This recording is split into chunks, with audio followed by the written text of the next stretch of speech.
Hello and welcome to a Heroes World review. I'm Andre, and today we are going to be reviewing the latest in the Witcher series. This is the Witcher animated series, The Witcher Nightmare of the Wolf. Joining me today is my good friend Jesse, as well as a really old friend who is just being awesome to do this with us. It's Michelle. Welcome to your first Heroes World video. Thank you. Happy to be here.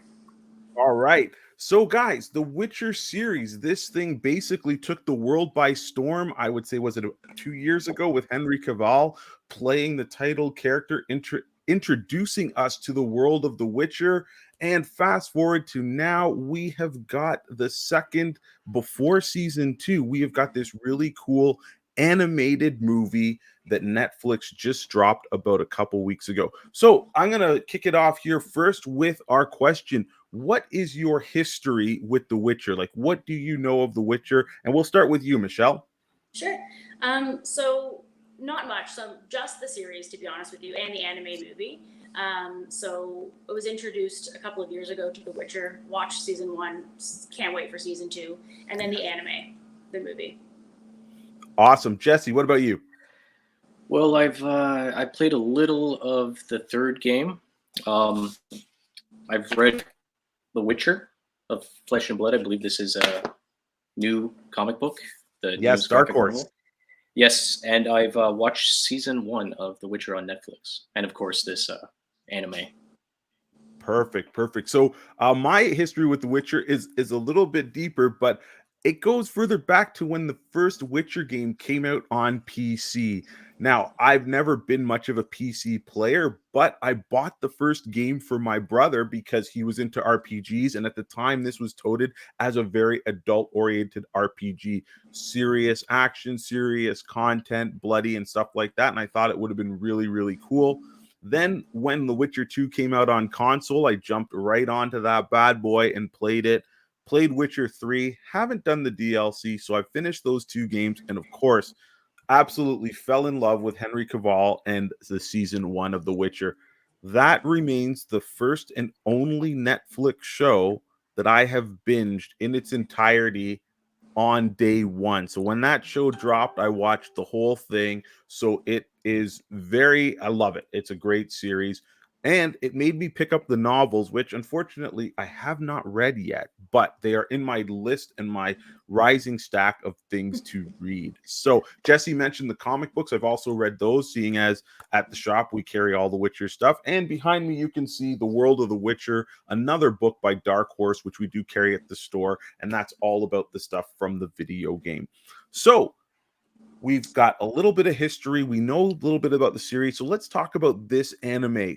First question, we're going to keep the first part a little bit spoiler free, but did you enjoy the anime? And again, we'll start with you, Michelle. Yeah, I love the anime. I like anime to begin with. So I really, really enjoyed the anime, and it was like action-packed. Obviously, there were things that you can do on the anime movie that you can't do, with real live actors. So they kind of had that advantage for me anyway. But it was like full action-packed. It was exciting. It was gory. I really, really, really enjoyed it. I think even if you don't like anime, you'd enjoy it for sure. For sure. Jesse. Like Michelle said, it was great. It was only an hour and a half, I believe, which is, I think, the perfect time for an anime. You got in, you got the story, you got main characters, and it was a great story. Like from start to end. It was the hero's journey, right? So it starts heroes in this place. Pretty basic storytelling, but the underlying themes were just so great. And the little twist near the end, just perfect. Yeah, definitely good. So the anime is the story of Vesemir, who is a young, dashing, rogue-like Witcher. He is probably one of the best of the Witchers at this time. And he is just the guy that makes the most coin. Give a coin to your Witcher. He slays the most monsters. He romances the women. He likes all the finer things. But as Jesse mentioned, there is something askew in this time. Something is not right. And again, we're going to keep it spoiler free for this part here. And then we'll delve into some of the story stuff. So let's talk about. We mentioned some of the characters, and Vesemir being the main character of this story. So, who was your favorite character, guys? And I'm going to kick it with you, Jesse. Oh, Vesemir, obviously. You just Vesemir, obviously, yeah. If you watch the first season of The Witcher on Netflix, Geralt is very hard. He's very stern. He doesn't have the playfulness Vesemir has, right? Like he's always moving his body. Like he seems like a genuine playful guy, right? I just love that about him, and he's got a heart of gold. He's always trying to do the right thing in his eyes. So I'd say he's my favorite. Yeah, he's your favorite character. All right, yeah. Michelle. Yeah, same thing at Vesemir. Same thing. All right. Hands down. I mean, look at him. He's dashing. He's pretty amazing, and he's got a wicked faded haircut, like Jesse said. Like, look at that. I mean, it's amazing. Yeah, so, he's pretty stylish for a guy back then, right? Absolutely. All right. So I will. I did really enjoy Vesemir as well, and I think it's kind of hard not to. But there's another character that I really, really liked in this, and it is Lady Zerbst. And one of the things that I really like about the Witcher series, from everything that I have encountered with it, is that it seamlessly has strong both male and female characters within the story. And this character is, from the get-go, Vesemir's basically equal when they're childhood friends. Her name was Ileana, and they were playful together. They tumbled in the snow. Like, there was no difference between them. And when we see her growing up, she is a presence in the court. She stands up for what she believes in, what she knows is right. After her husband passed away, she runs an orphanage. She is a strong female character. And it's just amazing, just like the first Witcher TV series that we liked. Again, the female characters and the leads in that, amazing. So I really, really liked her. But let's talk about some of the other characters too that were equally as good. Tetra, yeah. Wow, what a great. We got to call her a little bit of the antagonist, right? Michelle, what did you think of this mage that actually had a bow and arrow too? Right. I love Tetra. I think Tetra's an amazing character, and again, a really strong character and strong woman, kind of set in her ways. I think the conflict that she has with Ileana too is evident. But I really like Tetra. I think she's a really strong character as well. She's awesome. Yeah. From the moment we were introduced to her, when her and Vesemir go on that little hunt for the monster. The original monster that we're introduced to, she holds her own with Vesemir, yes, who is a trained witcher, right? Like, she doesn't need him. She's not the damsel in distress. She doesn't need his protection. She carries herself very well in that battle. Yeah, and that was a really cool scene because we saw, I think she gets knocked over by the basilisk, loses the bow, the quiver, but then she uses her magic to pull all the arrows together, and it's kind of like this. She turns it into a spear, and I'm like, whoa, that's, again, she's thinking on her feet. She's quick. So yeah, she's a really cool character. Early on, we also meet Delgan, and Delgan is kind of the opposite of Vesemir. He's kind of, shall we say, gruff, and I don't want to use the word angry, but he's just like a little bit of the I would say the old school Witcher. He's doesn't seem very likable, seems a little roguish. He's drinking and stuff like that, but still a pretty cool. I thought he was a pretty cool character up until the end.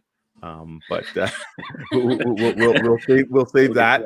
And then we did have also, we saw a little bit of the elves, and they play a pretty substantial part in this, even though we only see one main elf, and that's this gentleman. I'm probably going to butcher the name, Philavendrell.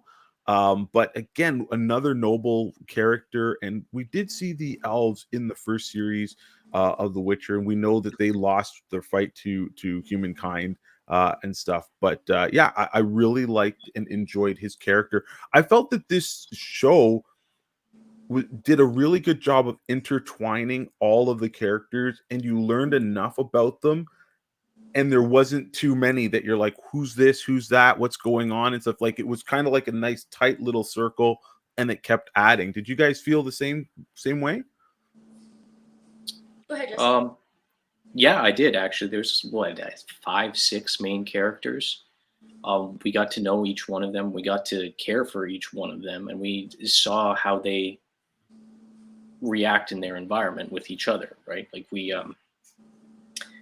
find out later on in the story why Tetra doesn't have trust for the Witchers, and we find out why the Witchers don't trust the elves, and we find out there's so much backstory lore that we didn't get in season 1 of The Witcher that like I feel like you have to watch the anime before jumping into season 1.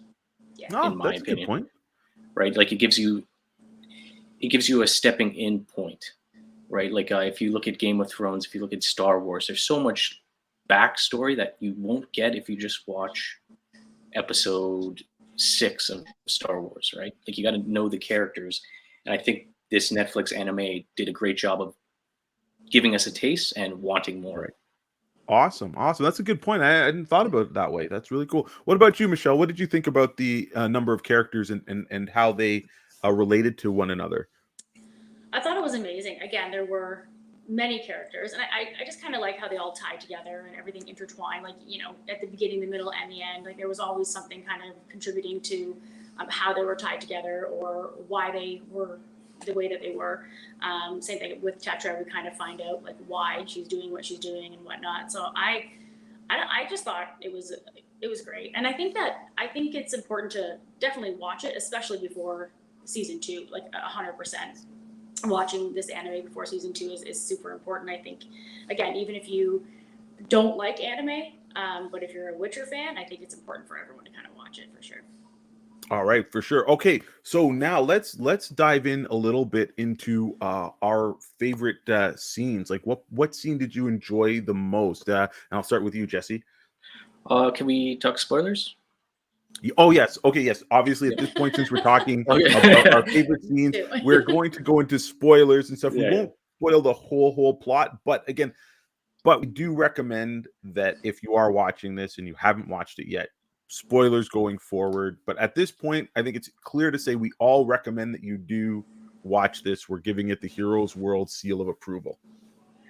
Yeah, sure. So one of my favorite scenes was obviously the battle at the very end where the Witchers fight Tetra as she brings her army of it was humans, right? Mostly humans and human. It looked like she had some of her mage students. And Kitsu was there too with her elf magic. That was a very cool scene, but I would have to say my favorite scene from the whole series was when we found out Ileana was actually the what was her name? Lady Zerps. Lady Zerps, yeah.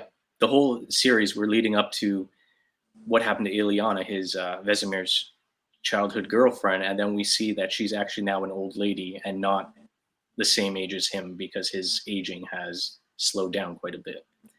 I just loved how he sees it for the first time again. He's like, "Oh, you're old. I'm young. I guess I am really a Witcher, and I don't age as quick." And I just thought it was great their relationship together. Yeah, I definitely didn't see that coming, which I thought was very well written, because for me, I'm usually paying attention and I'm usually catching all those things. So it was a pleasant twist, and I was like, "Oh, that's really cool." That's why she was kind of defending the Witchers at court, because she had a friend who she remembered was a Witcher. She hadn't seen him in how many years? Got to be 60 plus years, but she still would know that Vesemir was a good-hearted individual. So that's a great moment, Jesse. Very good one. What about you, Michelle? What was your favorite scene? Definitely the end battle. I wish I could, pick something different, but definitely the end battle. I think the illusions and the confusion of the battle, trying to beat Tetra was huge for me. I mean, I even got kind of, thrown and twisted in it. It's like, oh my gosh, there's another illusion. So it's kind of, I really liked the illusion and the confusion of the battle at the end for sure. That was my favorite. Yeah, I really liked that last battle because there was so much going on. Yeah. It brought everything together, and it brought together the kind of complex plot, but laid it out. And we see again, this is the first time like we see more than two Witchers on the screen. We see what a fighting force they could be. And I grabbed this picture and I really really liked it. I don't know if you guys caught it, but here in the center we see Vesemir, and then to his left is one of the kids that survived the trials with him but lost his arm. And Thomas. as you see him Tomas. still fighting, yeah, he was awesome. He's still fighting. He can still do all the Witcher magic. In this image, I think they are using the sign for Ard, which is the telekinetic blast, where they just zapped all of those monsters away. And it was just cool. Like for me, that scene, that last battle, it was kind of like, in Attack of the Clones, when you first see the Jedis drop down and you see multiple Jedis fighting. And if you're a Star Wars person, you're like, oh my God, this is incredible. We're seeing almost like an army of Jedi. So that last battle, definitely just super, super cool. Just to add on to that a little bit, that's also why I like Vesemir so much. He knows the Witchers are in the wrong. They're at this point creating monsters to go out and hunt monsters. Vesemir knows he is the bad guy. He's creating all these monsters to kill people, but he still sits behind his brothers and fights with them, right? Yes. Knowing they're in the wrong. And also, too, did you guys pick up on his sigil? It was his friend that died, and he's like, "You're gonna be okay. We'll get out of here." But he died, and then as honoring him, he wears his sigil. Yeah, I thought that was it was a nice character trait that he has. He's loyal to his family. Yeah, I think you nailed it. I think Vesemir is that. He's a heart. He's a noble warrior. My favorite scene was the scene where they find Kitsu's kind of lair, and stuff. And I grabbed this image, and this is kind of, we're seeing at this point, we don't know that Tetra is involved in this whole plot, in this scheme. But this is the part where they walk through, and then they find out that Kitsu is an altered mutant who's been spliced or combined with a I can't remember the name of the creature, but she's also trying to do these tests on other elves. But why I really like this moment, again, because it's Vesemir, when Tetra says, "I'm going to kill that elf," Vesemir draws his blade and says, "No, you know what? She hasn't done anything wrong yet. She deserves to live." And then Tetra says, "Oh, if I paid you, you would have done the deed." And he's like, "No, it's not about that." So again, you see that he's very noble, and they do a really good job of putting his morality front and center. And again, this takes back, there's a lot of similarities between this and the season 1 of The Witcher. Like in the first episode of the live action, when Henry Cavill says, if I am presented with two evils, I'm not going to pick, they're both evil. He doesn't say I'm not going to side with one or the other. So you get their morality right and center. And of course, there's always like the visual imagery that's the same, because they want you to start thinking about the other season. Of course, when we see Vesemir, he's in the bathhouse or whatever. And again, Henry Cavill had many of the bath scenes in the first Witcher series. So very cool. So I'm glad we all had 3 different scenes, and there's so many other great scenes in this, like the shattering of the illusion when they first find the lair, the battle scene with Kitsu and her basilisk. Man, that was crazy cool. Like all of the animation and the fight scenes in the core, and just amazing. Like Michelle said, there's so much here that you couldn't have done live action, and you just really, the animation is also top notch. So props to the studio and stuff. So I thought that was really good. All right, so with favorite scenes, there's also the opposite. What about a scene that you disliked, or maybe your least favorite scene? So Jesse, how about I start with you? There wasn't a scene I really disliked. The only really thing I didn't like about the show was the transitions back the flashbacks. They seem kind of clunky to me. They seem confusing. Like who was it? It was Delgan. He looked a lot like Vesemir when he was younger, so it kind of confused me a little bit. But other than that, everything was great. Okay. All right. What about you, Michelle? Yeah, it's really hard to kind of pick a least favorite part. I really enjoyed the whole thing, but I think, and it has nothing to do with the way that the anime was made. I hated when, and I'm gonna huge spoiler, but I hated when Luca got beheaded. Like that really bothered me.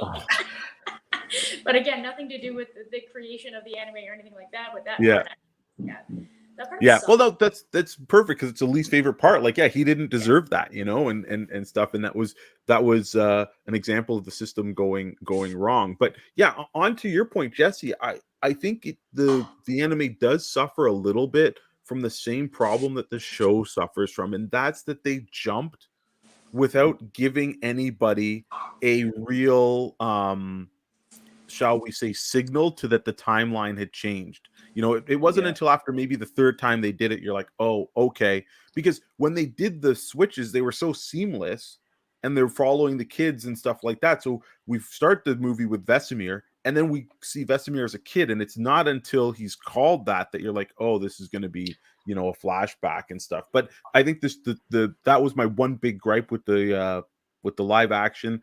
But I guess maybe that's what they're going for. That's what their transitions they want to have, right? It catches you off guard. Like you said, when you first saw young Vesemir, I thought it was a new Witcher that Vesemir was going to take under his wing and train, and maybe lose because we haven't seen him in any of the other stories going forward. That's what I thought until they said, "Oh, Vesemir." Then I realized, oh, it's a flashback. But again, it's nothing to do with the anime. It's just there was no cue to signal that it was a different time period. And it definitely does not detract from a potential enjoyment of this show, because it was very, very cool. All right, so what about now that you've seen it and we've seen a couple of things for the Witcher, Michelle, was there something that you learned about the Witchers or the universe after watching this series? Yeah, I think I learned a lot more about the process of becoming a Witcher, which was also one of my favorite parts. But it was definitely something that I learned a lot about. Was that process of becoming a Witcher for sure? That was really cool. And it was intense and heartbreaking, right? Yeah, it really was. Like seeing Vesemir go through the physical changes, you saw his veins, kind of popping up, and you saw, his eyes changing and stuff, and all the while over a heartfelt note from his childhood love. And I really liked that part with that overlay, because there's a moment where she says, start your rebirth and find your new life and stuff like that. And at that moment, that's when his eyes go, turn into the Witcher yellow. But I think maybe it could have signified that maybe that gave him the strength, because I'm sure a lot of people would not have survived that, taking the concoction and having the thing injected in them too. So yeah, it was a little more brutal than I had expected it to be. Especially once they did mention it in the TV series, but we never saw anything like that. But it kind of made me think of, you guys remember 300 when they talk about the Spartan being born, and Leonidas recalled his trial. But yeah, fighting one wolf over fighting monsters, and that's crazy. But also did remind me of a little bit of the origin of John 117 from Halo. So I thought, it's still pretty cool. We see children defeat the odds a lot. So still very cool moment. What about you, Jesse? What did you learn about the Witcher world from this show? Well, it fleshed out a lot of stuff you had questions about if you watched the first season or played the game. I only played the third game, so I had a lot of questions like, why do the elves hate the humans? Why do the humans hate the elves? Why do the humans not trust the Witchers? It just fleshed out all of those races and why they don't like each other, right? Like Tetra's, what was it? Her mother, or was it her father, was killed by a Witcher? I believe. I think it was the the I think it was the mother, mother. I but think it he was, also was a descendant of a mage too, right? So she's got, very tied her family history is, right? and that fueled her to hating the Witchers, right? So it just fleshed out everything a lot better. That's why I said you need to kind of watch the anime before you jump into season 1 and or season 2. Yeah, no, definitely. I think for if you've watched the first season of The Witcher, and like Michelle says, even if you don't think you like animation or anime, because that has a particular stigma to it, it's definitely not your traditional Japanese anime. But it's definitely worth watching. I think one of the core themes of this, if you think about it, this is really uh behind all the trappings and stuff, it's also a love story, and it's a powerful character study in all these characters. Like, no character is truly good, I think, and I don't think any character is truly evil. Like, they're misguided, or they're driven by their past and their misunderstandings of things. And I think it's very rare that you can get this type of storytelling in an hour and a half. And I think the series is only an hour and 23 minutes or whatever for this movie. So yeah, it's definitely worth watching. But let's put it out there, maybe not for super young kids, No, no. because there's a lot of beheadings and body explosions and Mhm. very cool fight scenes, but it is definitely a more visceral, if we can use that word, than the live action TV show. So we clearly think that it's worth recommending. But how did it leave you? Are you guys? We know season 2 is coming.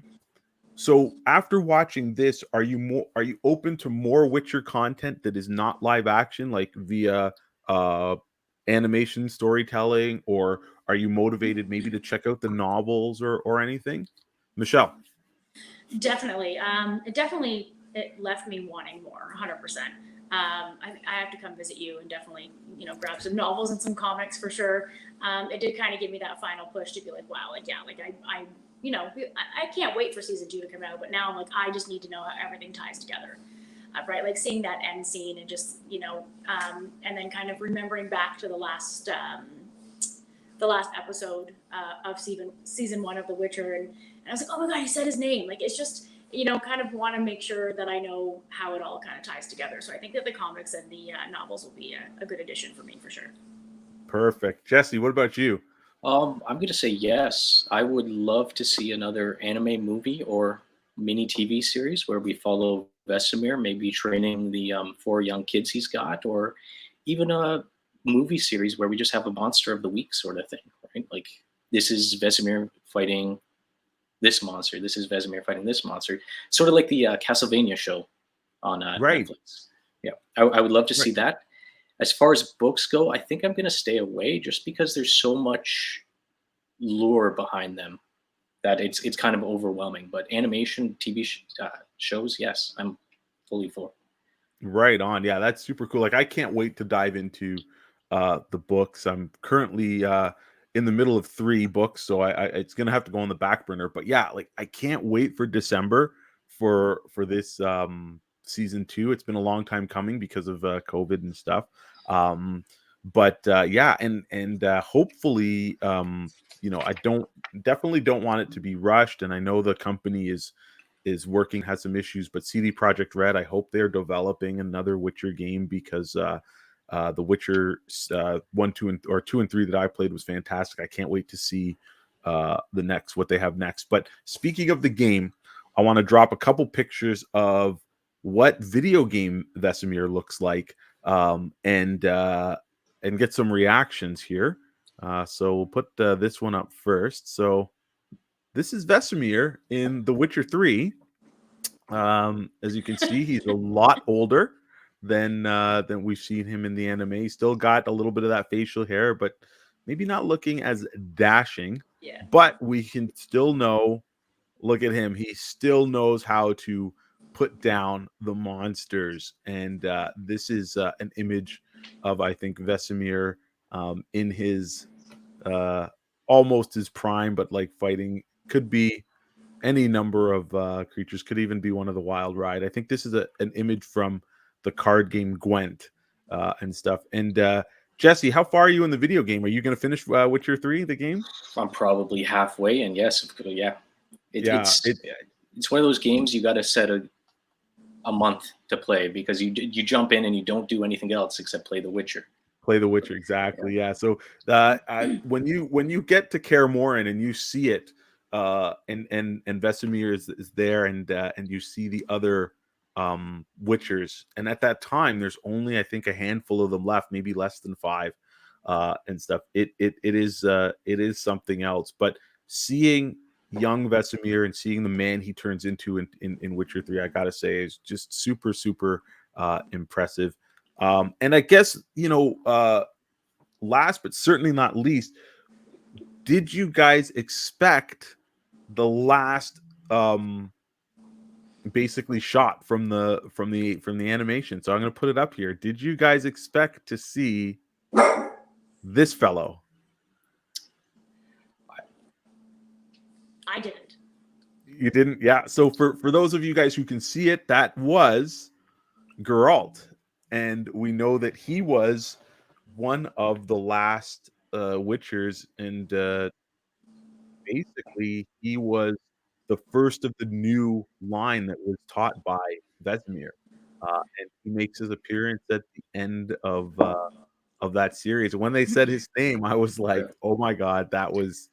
I was hoping he was going to show up, right? Like, yeah, it was just, it's almost like, it's full circle. And then instantly I'm like, oh man, I need a series of young Geralt being trained by this Vesemir, and we would get to see how the events of this show molded Vesemir. But yeah, hopefully we are going to get more from Netflix. So guys, we've covered the show. I think we could all say we liked it, but if we had to give it a score from 1 to 10 and rating, what would that be? I'm going to go with you, Michelle. What would you rate The Witcher Nightmare of the Wolf out of 10? I definitely would rate it a 10. I really enjoyed the anime. I didn't find anything wrong with it. Again, the Luca scene is part of what they were trying to give to the audience anyway. So that being my least favorite scene was actually something that really bothered me, which is what they were trying to do. So I think I would definitely give it a 10. I really enjoyed it. Perfect. Jesse, what about you? I'd give it a 9, just because the flashback scenes were a little bit janky to me. But other than that, everything was perfect. Yeah, I kind of agree. My score would be a 9 out of 10. Strong storytelling, great animation, leaving you wanting more. This is everything I think that a show like this should do, especially that it is different than what people would have normally associated with. And I think they came out of the gate strong. So if there's people who are on the fence about watching an animated Witcher, I definitely say to you, put those reservations aside, sit back and enjoy it. I've watched it now a couple of times, and it just gets better as it goes. So, guys, go out there and watch it if you haven't. If you have watched it, why don't you comment below and tell us who your favorite character was, what your favorite scene was, or maybe what you didn't like about the series. We'd love to hear from you. And with that, we are concluding our review of the Witcher animated series, The Nightmare of the Wolf. And as you can tell, we all loved it. A 10 and 2 9s. So if that doesn't tell you how good it is, nothing will. So thank you for tuning in with us. Thank you, Jesse, and thank you, Michelle, for spending some time with me and talking The Witcher. Thank you. Awesome. All right. Take care, everybody, and have a great day. Take care.